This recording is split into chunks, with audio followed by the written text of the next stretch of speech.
వి gold trusted gold buyers తాకట్టులో ఉన్న బంగారాన్ని విడిపించి ఈ రోజు ఉన్న మార్కెట్ ధరకే కొనబడును. మరిన్ని వివరాలకు సంప్రదించండి 77107720.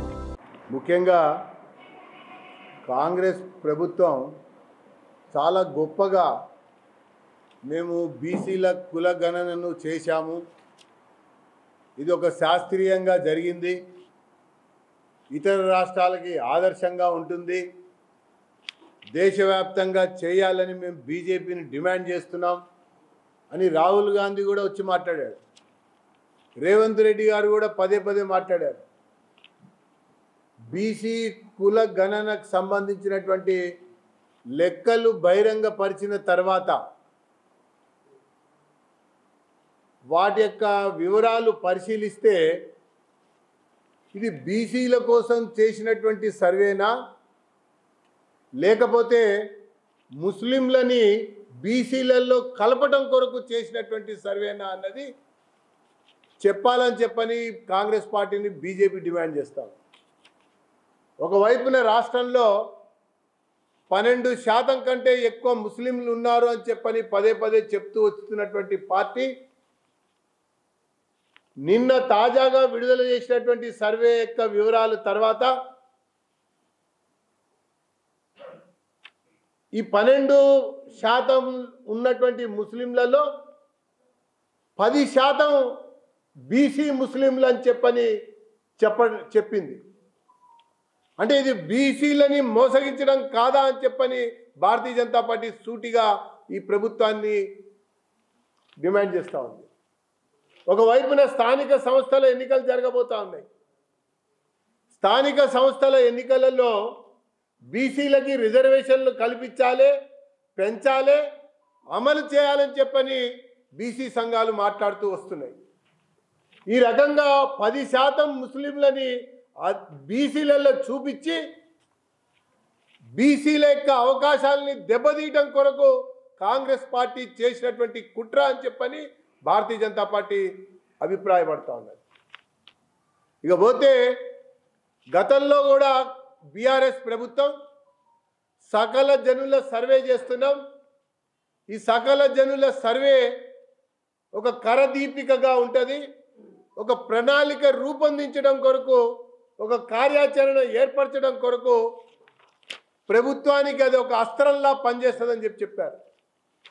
ఆ సకల జనుల సర్వే జరిగి 10 సంవత్సరాలు పూర్తయిన తర్వాత ఏ రోజు కూడా ఆ సర్వే వల్ల ఈ రాష్ట్రంలో ఉన్నటువంటి తెలంగాణ ప్రజానికానికి ఎటువంటి యొక్క లాభం జరిగినటువంటి సందర్భం కానీ దాఖలాలు కానీ ఆ సర్వే వల్ల లేదు అన్నటువంటి విషయం అందరికీ అర్థమైంది కాబట్టి ఆ పార్టీని ఇంటికి పంపించారు. ఇప్పుడు బీసీల కోసం మేము గొప్పగా మాట్లాడుతున్నాం అని చెప్తున్నటువంటి రేవంత్ రెడ్డి యొక్క సర్వే చూసిన తర్వాత వివరాల్లోకి వెళ్తే అర్థమైనటువంటి ఒక పరిస్థితి చూస్తే ఇది బీసీల యొక్క ఉద్ధరణ కొరకు కానీ సాధికారికత కొరకు అంతకంటే కాదని, సామాజిక న్యాయం అసలే లేదని, కేవలం ముస్లింలని బీసీలుగా చూపించడం కొరకే ఈ సర్వే చేశారు. ఇది తెలంగాణలో ఉన్నటువంటి బీసీలని అవమానపరిచినట్టుగా భారతీయ జనతా పార్టీ పేర్కొంటుందని చెప్పని నేను తెలియజేస్తా ఉన్నా. ఇకపోతే నిన్న కాంగ్రెస్ పార్టీ ధర్నాలు చేసింది. ఎందుకు? కేంద్ర ప్రభుత్వం ప్రతిపాదించినటువంటి బడ్జెట్ తెలంగాణకి గాడిద గుడ్డు అని చెప్పని వాళ్ళు ధర్నా చేశారు. తెలంగాణకి గాడిద గుడ్డు ఇచ్చారని చెప్పి ధర్నా చేశారు. నేను నేరుగా రేవంత్ రెడ్డిని అడుగుతా ఉన్నా, తెలంగాణ ప్రజానికానికి, పసుపు రైతులకి పసుపు బోర్డు ఇవ్వటం గుడ్డు కాదా అని చెప్పంటున్నాను. నేను ఇంగ్లీష్లో గుడ్డు కాదా అని చెప్పని అంటున్నాను.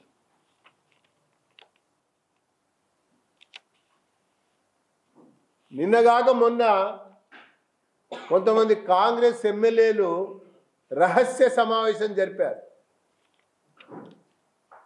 రహస్య సమావేశం జరిపింది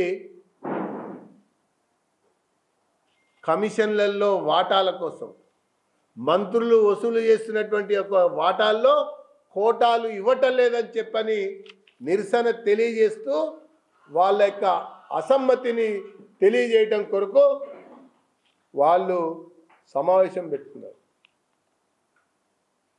భారతీయ జనతా పార్టీ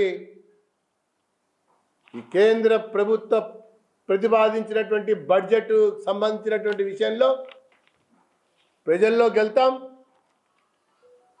ఈ పథకాల యొక్క బడ్జెట్ ప్రతిపాదనల యొక్క వివరాలని ప్రజలకి తెలియజేస్తాం.